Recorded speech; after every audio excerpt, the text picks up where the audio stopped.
हमें फुसलाई के करवला कटनिया हो, हमें फुसलाई के करवला कटनिया हो, कहीं के दियौला ना झूलनिया ना।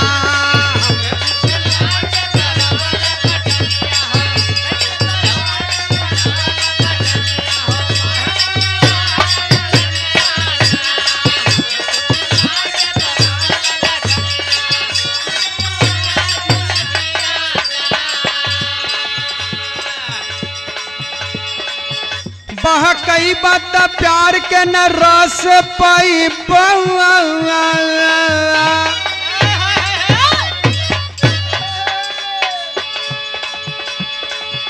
बह कई बात प्यार के न रस पाई रत सजिया पे रजऊ तरस जईब।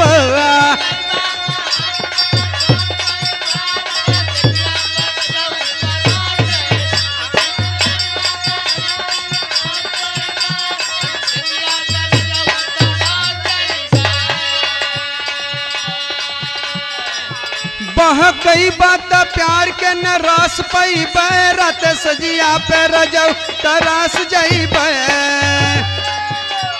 हमरा से चली न तोहार बेईमानिया हो, हमरा से चली न तोहार बेईमानिया हो, कहीं के दियवला न झूलनिया ना।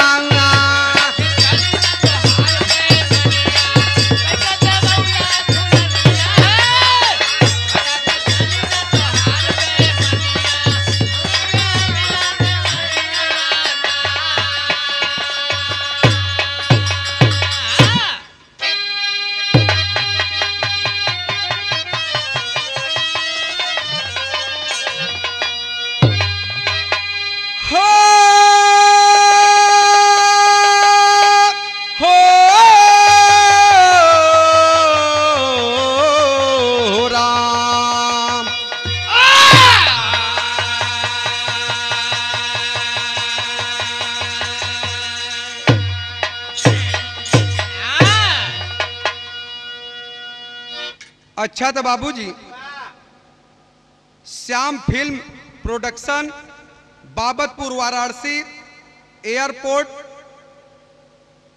आदरणीय परम श्रद्धे हमारे गुरु के समान बाबा गुलजारी जी के देख रेख में यह बिरहा का रिकॉर्डिंग हो रहा है, जिसमें इस स्टूडियो के निर्माता एवं संचालक हमारे बड़े भैया अनिल पटेल जी एवं जितेंद्र मौर्य जी और हम बिरहा गायक पप्पू सोनकर मस्ताना।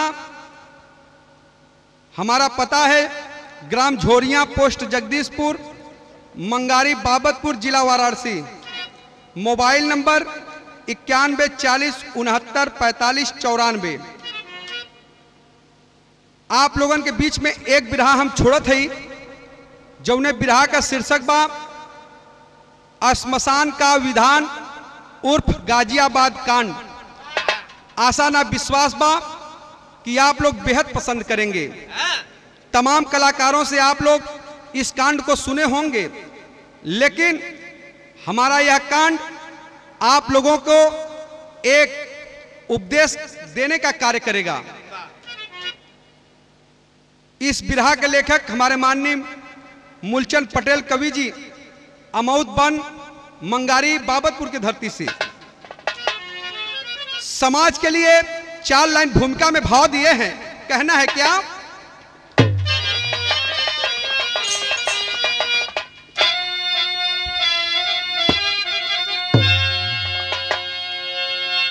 किसे दोष दूं इस जमाने के अंदर,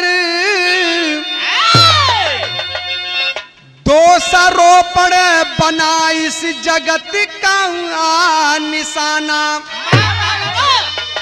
सरकार से हमको मतलब नहीं है, हम आप देते हैं इनको ठिकाना। कैसे करे एक जेईओसी कर्तव्य का अपन निर्वाह सच्चा। मूल चंद रोता कलम थाम करके, अरे देता रहेगा भ्रष्टाचार सबको गच्चा।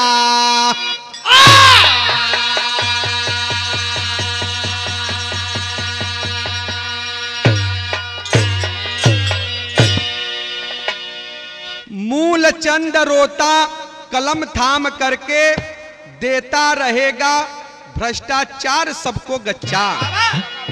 गौर करेंगे बाबूजी, बिरहा में एक लाइन गजल का अंदाज हो।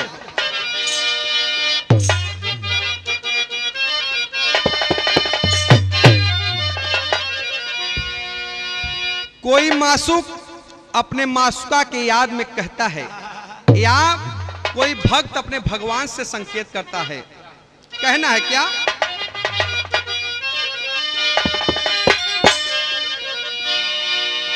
अब मजा नहीं आता,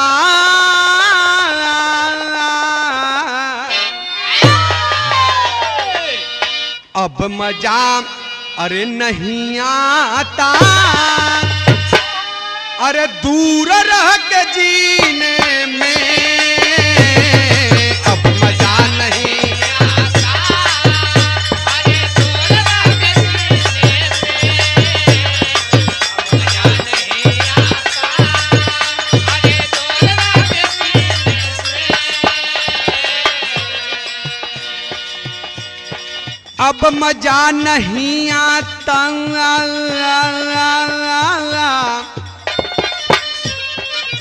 दूर रह के जीने में, या नबी बुला लेना, या नबी बुला लेना, अरे मुझको भी मदीने में, या नबी बुला लेना, अरे मुझको भी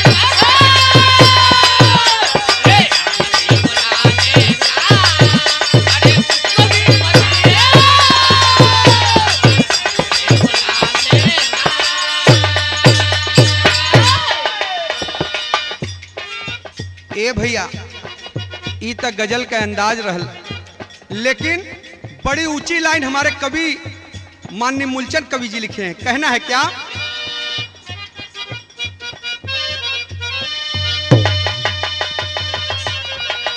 अरे मौत के इन झूलों पे, अरे मौत के इन झूलों पे है झूलता जहां यारों,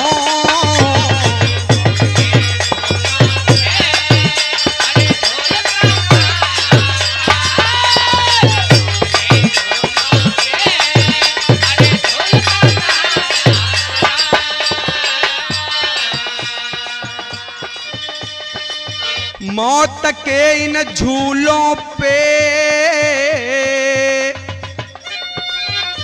है झूलता जहां यारों,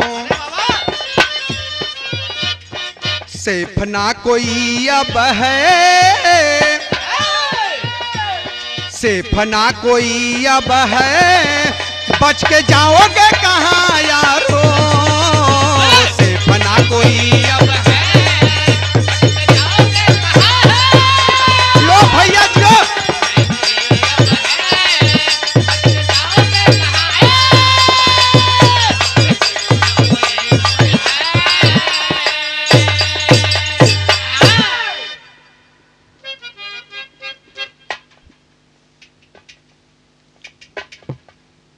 यहां से कहानी की शुरुआत हो गई।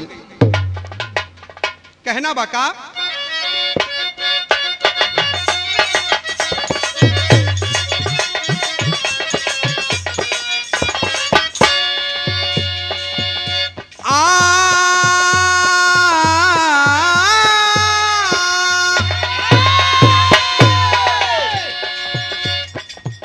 लालच बुरी बला है, लालच का देखो मंजर, लालच बुरी बला है, लालच का देखो मंजर, सीने में सबके चुभ रहा बन करके देखो खंजर।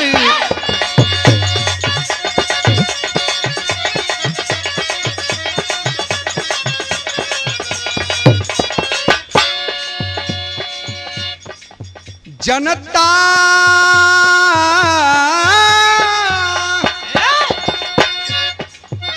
जनता के लिए योजना सरकार ला रही, जनता के लिए योजना सरकार ला रही, पर आते आते लुप्त ये कहाँ हो जा रही।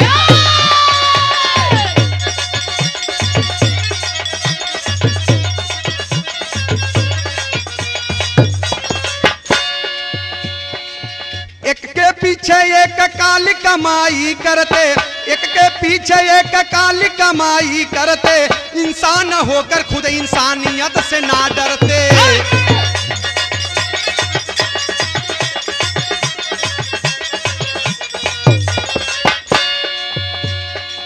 गाजियाबाद का नजारा है झकझोर दिया, गाजियाबाद का नजारा है झकझोर दिया, पूरे विश्व की आंखों में है जब लोर दिया, पूरे विश्व की।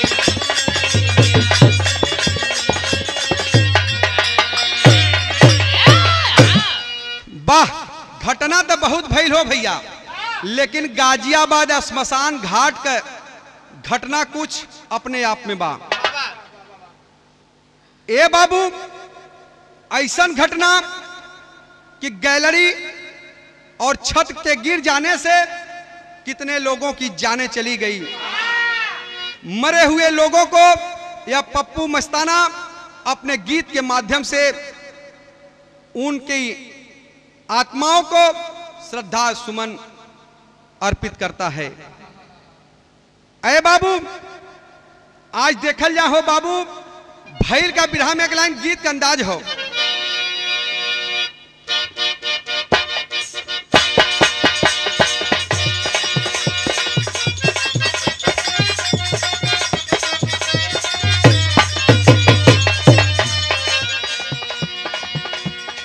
यहाँ वह गीत हो, कौनो दुल्हन अपने ननद के चोरी पकड़ ले हो, ऊ भौजैया अपने ननदिया से कहत है, ए ननदो हमके कुछ शंका बुझात हो। सियाराम भैया ऊ भौजाई बताओ बका।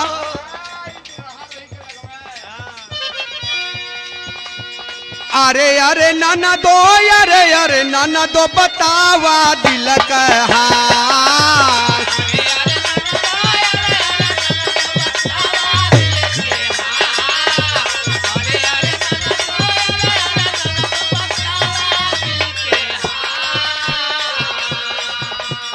अरे अरे नाना दो, अरे अरे नाना दो बतावा दिल के हाल। अरे कावा ना ई अरवाए नाना दो कटल सतो हर गा। अरे क्या बात है?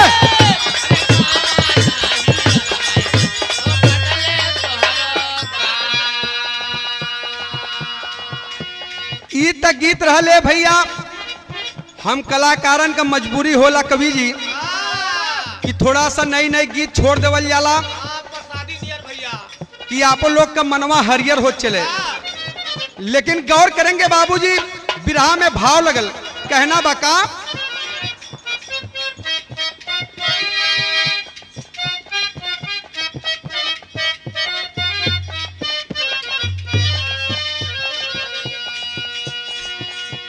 हाय रे समैया, हाय रे समैया, हाय रे समैया।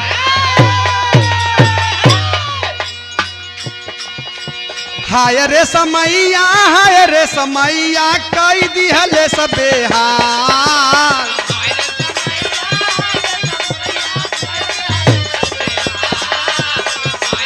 ओहो,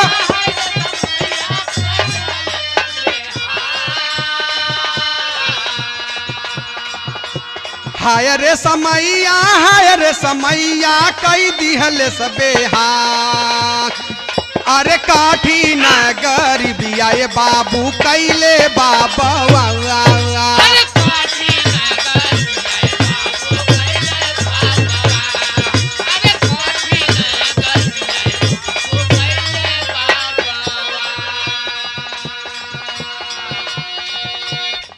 भैया बाबूजी के मनवा आकुलाइल रहता।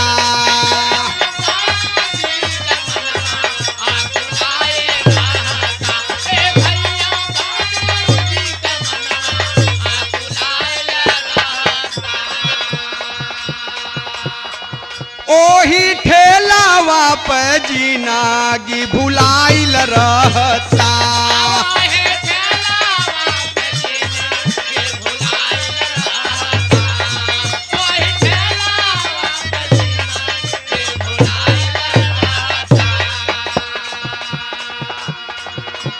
घूमी घूम सहरिया बेचत रहल मावा।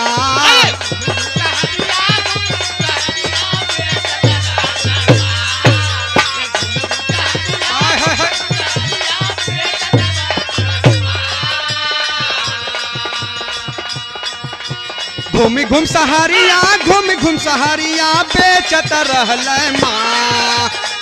अरे काठी न गारी बियाए बाबू कहले बाबे आ। काठी न गारी बियाए बाबू कहले बाबे हा।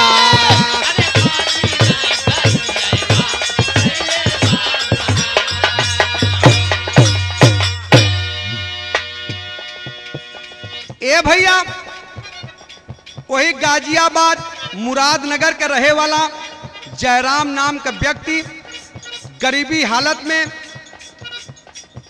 अपने परिवार का पालन पोषण करत हुवन, ठेला चलावत हुवन, साग सब्जी फल फ्रूट बेचत हुआ हो बाबू। लेकिन बार समय बतावल जाला हो बाबू, समय बहुत बलवान होला। समय के पड़ले पर राजा हरिश्चंद्र को श्मशान घाट पे डोम का नौकरी करना पड़ा। बार समय होत का हो बाबू, जयराम अपन गरीबी हालत में जीवन बितावत हुआ, अपने परिवार का परवरिश करत हुआ। तो भैल का बिरहा में एक लाइन गीत बदल गई।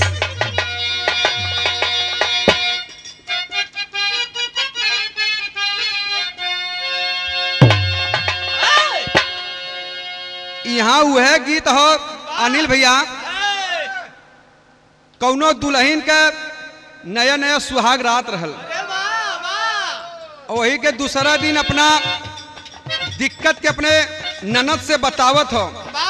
ए ननदो, जैसे में हमरे में कमेटी में सिया रामा भैया के मान ले, ऐसा खेत के जोताई कर देहलन कि दुल्हनी के पोतनहरा खसक गेल। तो वो दुल्हनिया अपना ननदिया से बतावता का,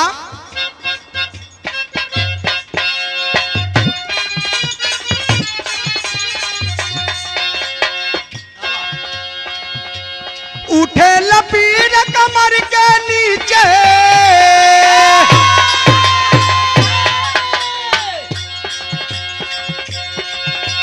उठे लपीर कमर के नीचे घायल कैले बा।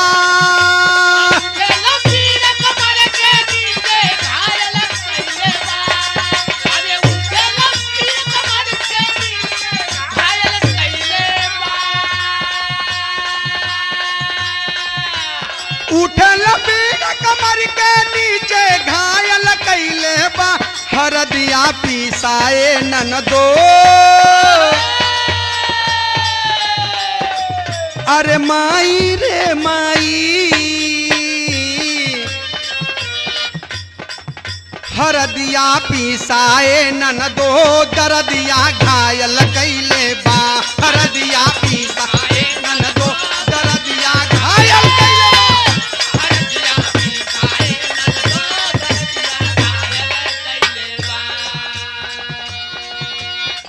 ई तक गीत रहल हो बाबू। आज देखल जाओ जयराम अपने गरीबी हालत में ठेला के चलावत हुवन, तब भैल का कहना बा,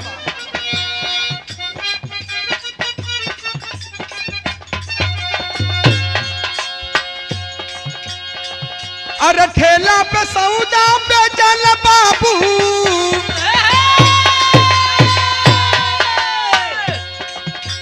ठेला पे सौदा बेचल बाबू, ढलल उमरिया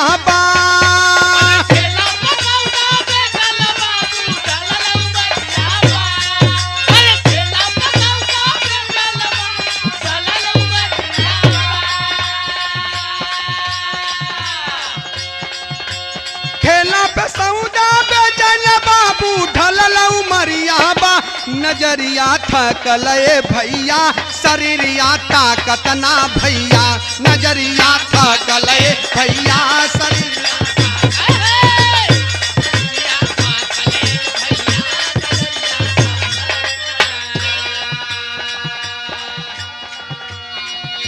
धीरे धीरे जयराम का बुढ़ाई आ गई। जब बुढ़ाई आ गई तब भैल का हो बाबू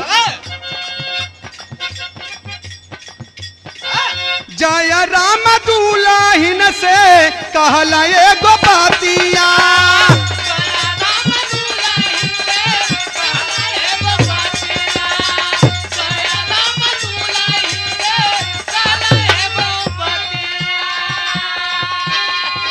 आइली बुढ़ापा धनिया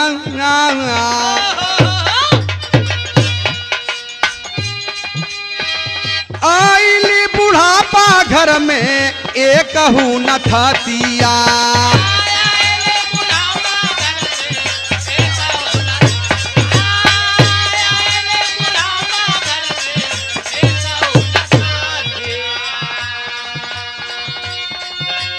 हमके जनल हम चल नहीं पैबे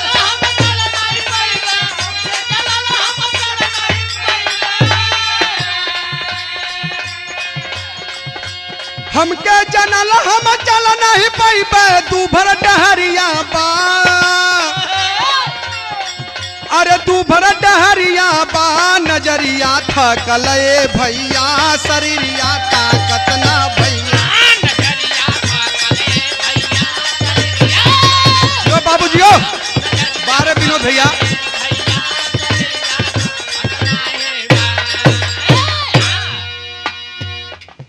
आज हो बाबू धीरे धीरे समय बीता लगल समय वहां तक बीतल धीरे धीरे जयराम का बढ़ोती आ गई शरीर का ताकत जोर बल पैरू खत्म हो गई आंख से कम लौका लगल बुढ़ाई अवस्था हो बाबू लेकिन एक दिन दुल्हन से अपने एगो बात कहलन ए दुल्हन ए बूढ़ा लगा था कि अब हम जियब अब शरीर में हिम्मत ना रह गई बा कि हम परिवार का खर्चा चला सकी आंख में आंसू लेके बाबू रोवत हुवन लेकिन दुल्हन से खटिया पर बैठ के बतियावत हुवन वही समय एक घटना घट गई और घटना का घटल बिरहा में एक लाइन गीत बदल गल और वह गीत है जौने गीत के लोग निर्गुणी भाव कहला कहना बका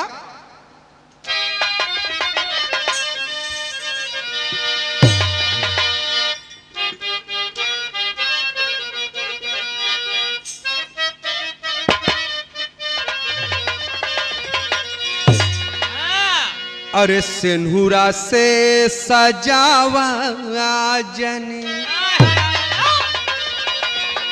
सिंहुरा से सजावा जिना सैया मोर लीला रहो सिंहुरा से सजावा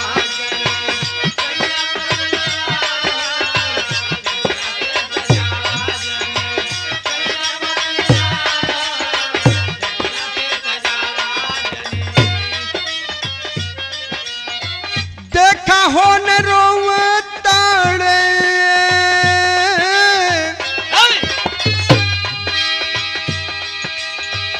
देखा हो न रोवे ताड़े दीवाना हमार हो सिनुरा से सजावा जीना सैया मोर लीलार हो सिनुरा से सजावा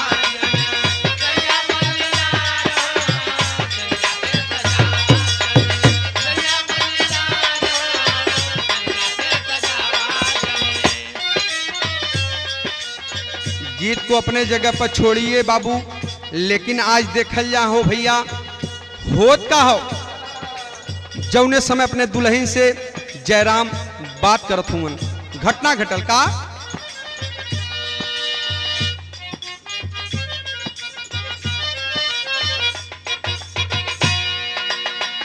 बैठल बैठल खटिया पे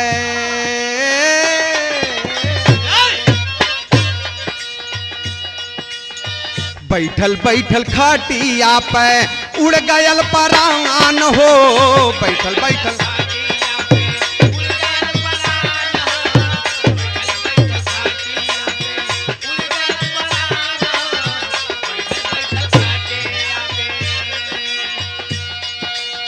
रोवल बूढ़ाई का सैया जी,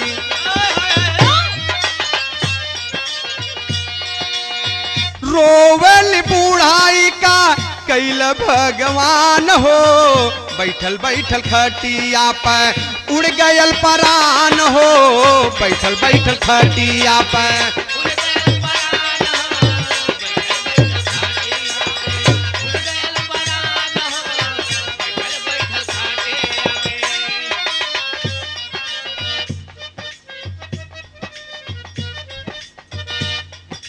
छाती पीट पीट रोवली जूटल गांव मोहल्ला हो,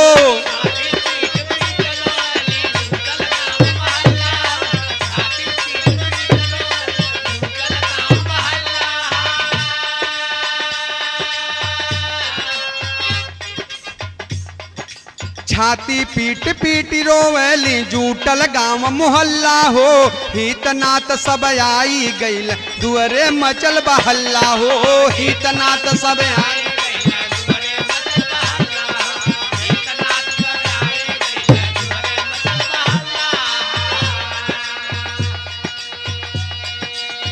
काटल गईल बास रे गोइया,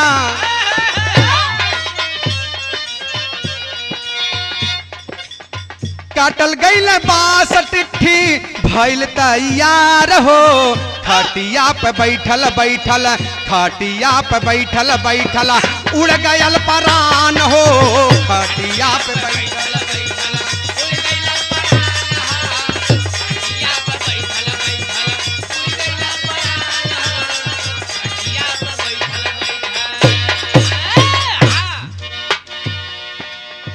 आज ये बाबू दुल्हन से बातें करत हुआ, बातें करत करत बाबू खटिया पर गिरलन, ए दुनिया के छोड़ के वो दुनिया में चल गईलन हो भैया।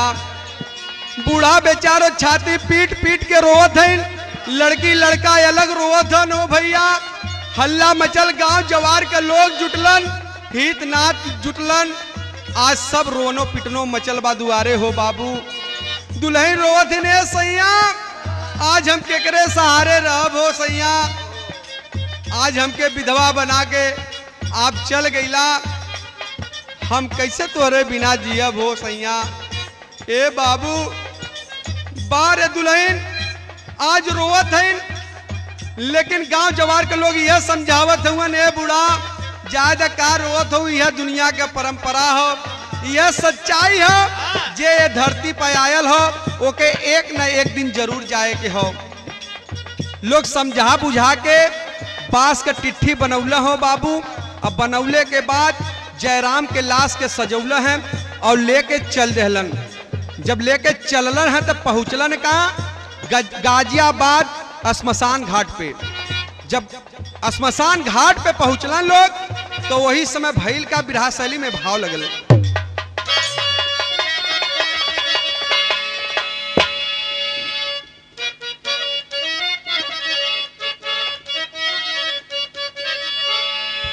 कि अरे मोरे राम रे, शमशान का विधान जब बदला, अरे शमशान का विधान हो, शमशान का विधान जब बदला, अरे काल बन गईल गैलरी रोने लगा मसांगा।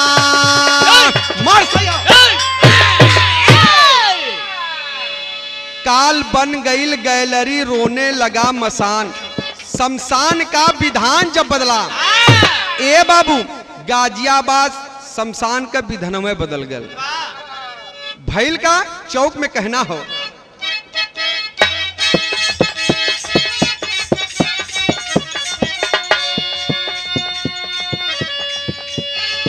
अरे लाश ले जाके चिता के ऊपर,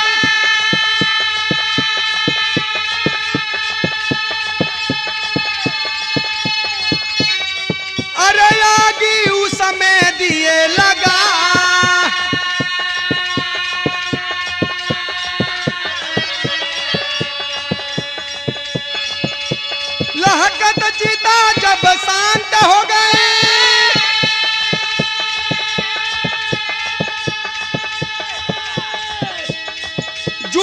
गैलरी में सब आया,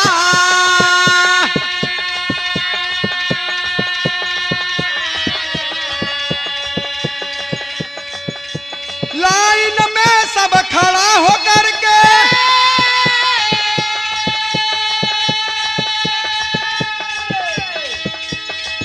अरे मौन में अखिया मुन लेबा,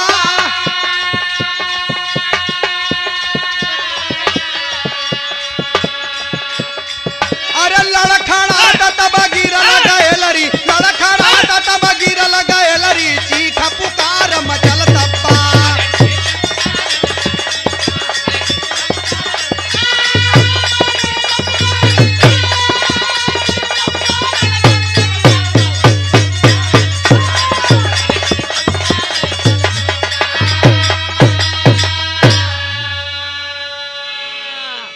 आय है ए भैया, जौने समय जयराम के लाश के लोग ले जाके श्मशान घाट पे सजौलन और चिता में आग लगा देहलन, और जब लहकत चिता शांत भइल तो गैलरी में खड़ा होकर के सैकड़ों की संख्या में लोग सोच रहे हैं कि बाबूजी तब चली गईलन, उनके आत्मा के शांति खातिर 2 मिनट का मौन धारण कर लिया जाए। जैसा हो बाबू, ए पंचो बिरहा सुना वाले भैया लोग, जैसा अखिया मुन के मौन धारण करत हुआ वैसा हो बाबू, लड़खड़ात के पूरा छतवा बैठ गए। नतीजा निकलल कि कम से कम सैकड़ों से ज्यादा लोग दब गए, चीख पुकार मचल हो, लोग चिल्लात हुआ, लेकिन बाबू कोई बचाने वाला उस समय दिख नहीं रहा है। तब भैल का जब आधा घंटा बाद लोग पहुंचल हैं, तब बिरहाग में एक लाइन गीत लगल,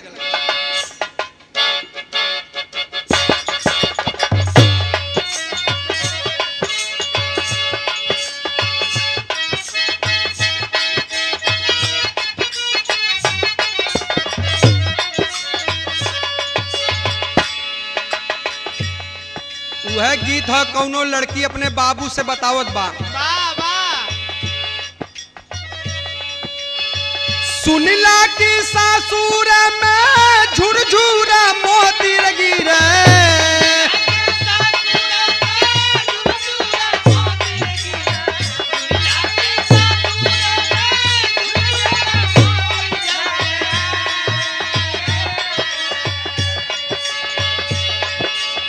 सुनिला की सासुर में झुरझुर मोती झरे, मोर लेखे मोर लेखे से तू आशा पनवाए बाबूजी हो, मोर लेखे से तू आशा पनवाए बाबूजी हो, मोर लेखे से तू आशा पनवाए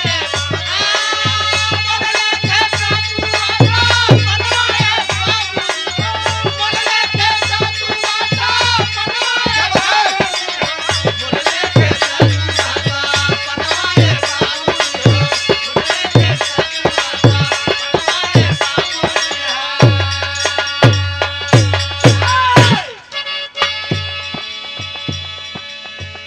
ये गीत के छोड़ल जा हो भैया, जौने समय सैकड़ों की संख्या में लोग वहां पर चपे हुए हैं, उस समय हुआ क्या कहना है भाव में,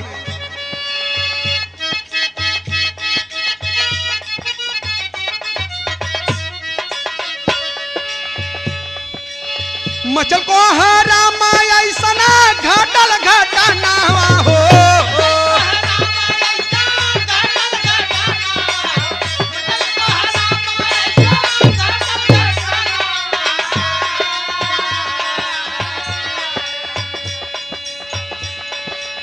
मचल को हरा माया सना घाटल घाटा नहवा हो, केहू के भाई गैला, केहू के भाई गैला, केहू के सजनावा हो, केहू के भाई गैला, केहू के सजनावा हो, केहू के भाई गैला, केहू के सजनावा। निचवा दबैला केतना गाढ़ पारनवा भैया,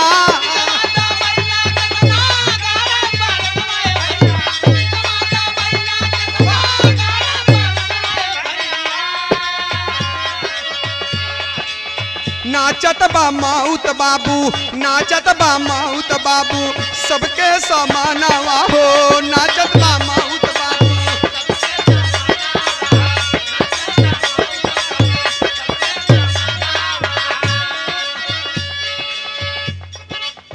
नतीजा निकलल का हो भैया, 24 सा बाहर भैली रोमय स्मशानावा हो।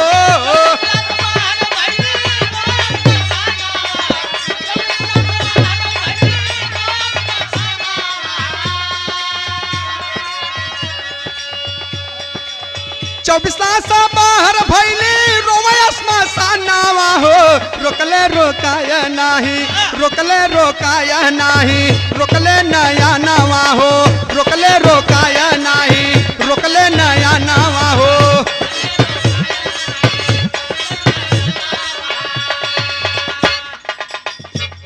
आज हो बाबू जौने समय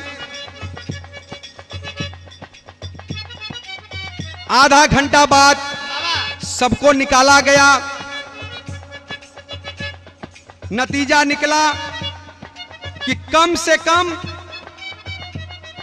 24-25 लाश बाहर निकाली गई, जो कि इस दुनिया को अलविदा कर चुके हैं, इस दुनिया से चले गए हैं। करीब 50 से ज्यादा संख्या में लोग घायल हैं। किसी का कमर टूट गया बाबू, किसी का हाथ टूटा है, किसी का सर फूटा है। बारे हमारे देश के कर्मचारी लोग, आप लोगों की देन है कि आज जनता परेशान है। आज देखल जा हो भैया, कोई दुल्हन का मांग उजड़ गया, कोई मतारी का कोख सुना हो गया, कोई बहन के राखिए हेरा गई हो भैया। जेकर भाई मर गई ओकर तब बाहा टूट गयल। कितना बाबू के बुढ़ाई के सहारा लड़का होलन हो बाबू, तो लठिए टूट गई। बाबूअन के कलेजे पे पत्थर रखे के पड़ल भैया।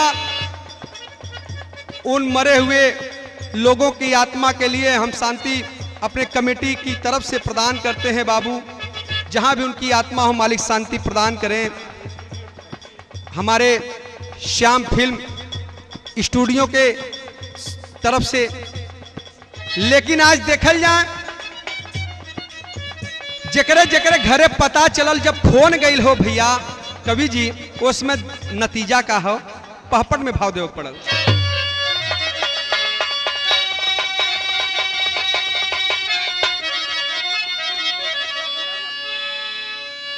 अरे छाती पीट पीट के रोवल नर नारी, भारी भीड़ भइल।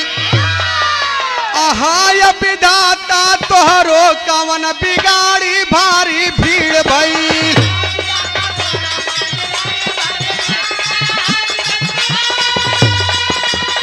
शेर हुआ शेर, यो शेर।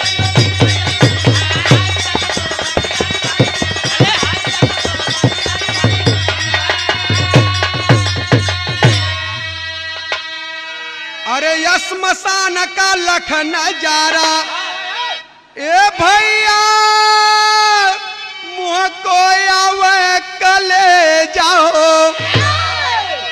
कितना जने के चक्कर आवे, अरे घूम गयल बाभे जाओ।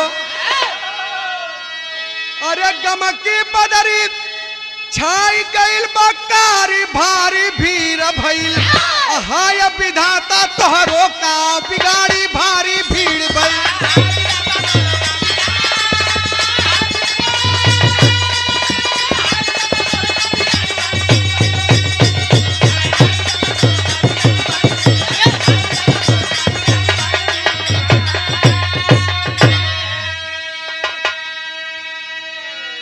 ए भैया सबके घरे रोनो पिटनो पड़ल बा हो बाबू। मतारी अलग बिलखत हैं, दुल्हन अलग बिलखत हैं, बहन अलग बिलखत हैं, भाई अलग, बाबू अलग हो बाबू। बारे हमारा जमाना, बारे हमारे जमाने के लोग, बारे हमारी सरकार। आज देखल जा हो बाबू कितना लोगन का घर उजड़ गई। बारे घटना आल्हा के लाइन में कवि जी को कहना पड़ा।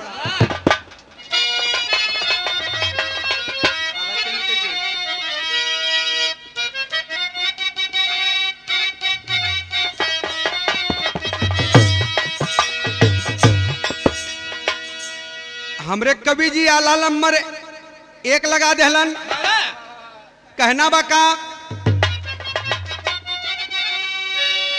अरे हाय ई नशा न कर तू त, हाय ई नशा न कर तू त, अरे तोहारो निराली भैया।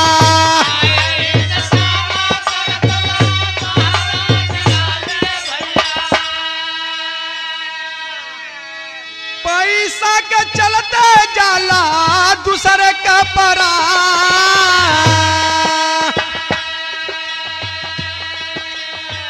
दोषी सरकार नाही, दोषी सरकार नाही, इह बा मनैया भैया। दोषी सरकार नाही,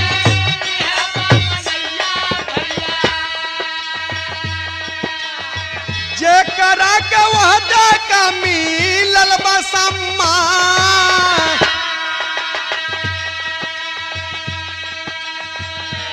हमारे कवि जी की कलम संकेत करती है कि इसका दोषी सरकार नहीं, दोषी कर्मचारी हैं, इंजीनियर हैं, जेई हैं, सी हैं, ठेकेदार हैं।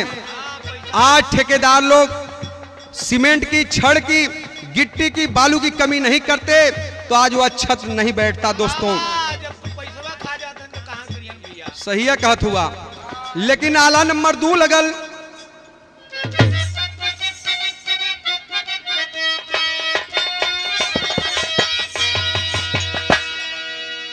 अरे नहीं त न खाय से भरत बाट पेटावा,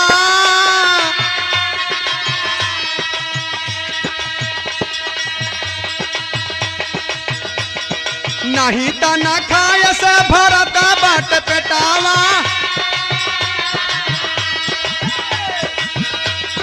जानवर न हुआ बाबू बाड़ई नशा,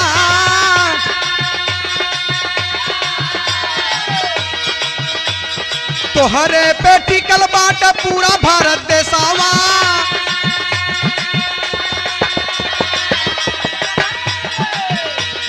काहे बनत बाड़ा तू ही आज हो हेवा,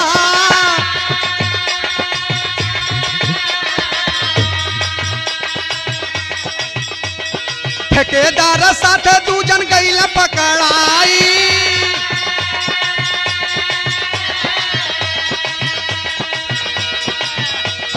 ठेकेदार साथ दूजन गईल पकड़ाई।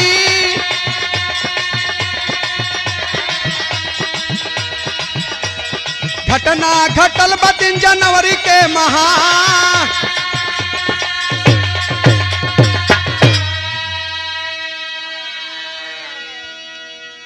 कवि जी कहलन कि बारे इंसान आज दौलत के खातिर किसी के जान का परवाह नहीं कर रहे हैं आप लोग।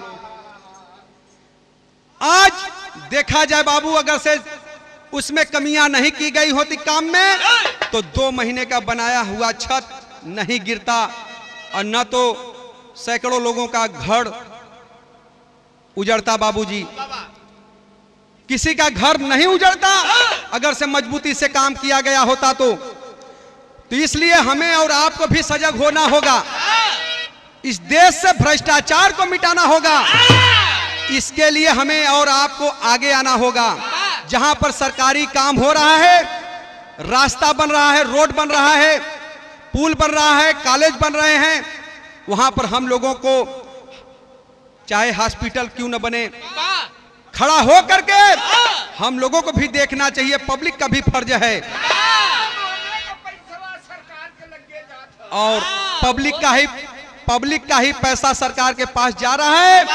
वहीं सरकार जब हम लोगों के सुविधा के लिए काम करवाना चाहती है तो हमारे देश के दलाल, ठेकेदार, जेई, सी, इंजीनियर सब मिल करके खा जाते हैं। तो काम कहां से होगा सियाराम भैया? एक हिस्सा का काम करौले में ये दुनिया रही। हमरे सियाराम भैया के संडासे गिर गल, जिनकी नौक नैया बचल। तैसन तो प्रधान गांव का हुआ, ऐसा ठेकेदार हुआ। नहीं दोस्तों, इतना पैसा के पीछे मत भागो। काम कुछ ऐसा कर जाओ कि आपके जाने के बाद दुनिया आपको याद करे। आपका नाम करे। सभी ठेकेदारों को, सभी जमींदारों को, सभी इंजीनियर या सरकारी नौकरी वालों को मैं नहीं कहता। यह पप्पू सोनकर मस्ताना अपने गीत के माध्यम से संकेत देता है कि एक मछली पूरे तालाब को गंदा करती है। तो जो गंदे हैं, कम से कम हमारे बिरहा से अगर से 100-200 लोग सुधर गए कर्मचारी, तो मेरा बिरहा गाना सफल हो जाएगा। आखिरी लाइन में खड़ी के लाइन लगल।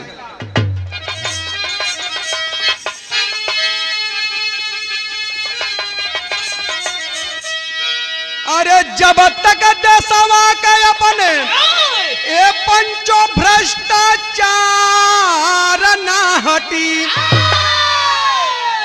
अरे तब तक माई का या चरिया ऐसा लासन से पटी। शेर हुआ बाबू, शेर हुआ, जो शेर। वाह भैया वाह।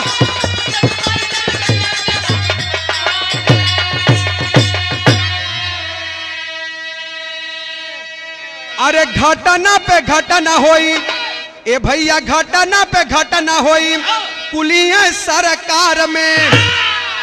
आय है बड़ी ऊंची लाइन। कौनो भी सरकार हो, चाहे भाजपा की सरकार हो, चाहे सपा की सरकार हो, चाहे बसपा की हो, चाहे आम आदमी पार्टी की हो, चाहे कांग्रेस की हो, किसी की भी सरकार हो, अरे सरकार का बस यही काम है कि अगर से ठेका पास कर दिया, अगर से काम करने के लिए पैसा पास कर दिया, तो ठेकेदार और कर्मचारियों का भी कुछ फर्ज बनता है कि काम ऐसा करे कि हमारी पब्लिक की सुरक्षा रहे।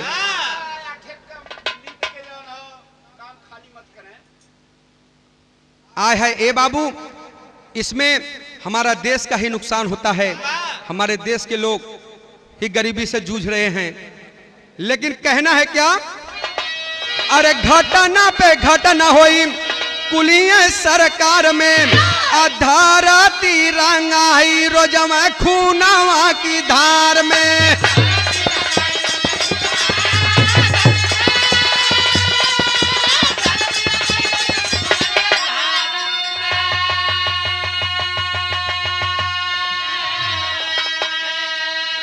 अरे चोरी सीना जोरी में ए पंचो व्यवहार ना घटी, अवैसा माई का या चरिया बाबू खून से सनी।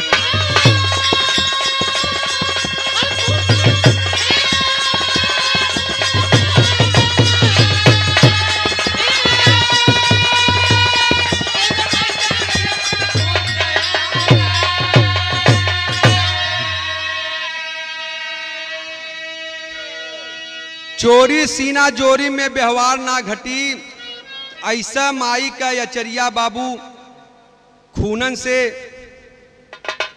रंगी। आय है बारे कवि जी, बड़ी ऊंची लाइन लिखे आप। आय है, जब से हमारे देश से भ्रष्टाचार नहीं हटेगा तब तक हमारे देश का विकास नहीं होगा, न तो हमारी आपकी सुरक्षा हो पाएगी। और 2 लाख 4 लाख सरकार के देहले पर कोई का जिंदगी ना मिली बाबू। ओकरे बाल बच्चन से, ओकरे परिवार से पूछल जा, जेकरे परिवार का लाल चला गया हो, भाई चला गया हो, बेटा चला गया हो, आज उसके दिल से पूछा जाए। खैर आप लोग तो हमसे ज्यादा समझदार हैं। आखिरी लाइन में खानदान का परिचय है, बिरहा हमारा समाप्त हो। और जे भैया बाबू बिरहा के सुनी, अगर पसंद आई तो लाइक सब्सक्राइब चैनल के करना आप लोग नहीं भूलेंगे बाबू। अपने इस भाई पर, इस बेटे पर अगर से गाने में कोई टूटी होगी, कोई अटूटी हुई होगी, उसके लिए आप क्षमा करेंगे, अपना प्यार दुलार देंगे। आखिरी लाइन में गुरु घराने का परिचय है।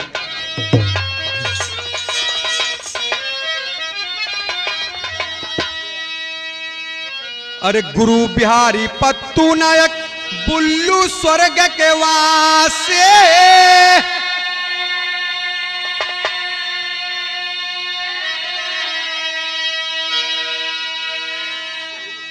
फूलचंद कवि सिया राम, ये पंचो रजिंदर बसे नगरिया काशी हो।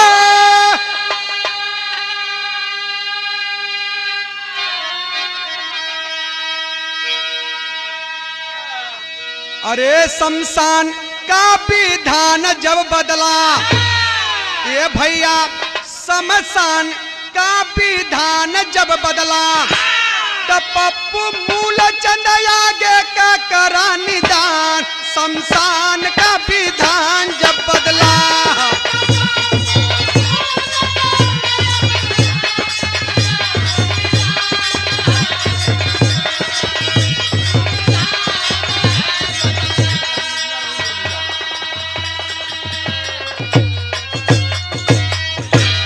बहुत बहुत धन्यवाद हमारे पूरे पार्टी को और सुनने वाले श्रोता बंधुओं के लिए।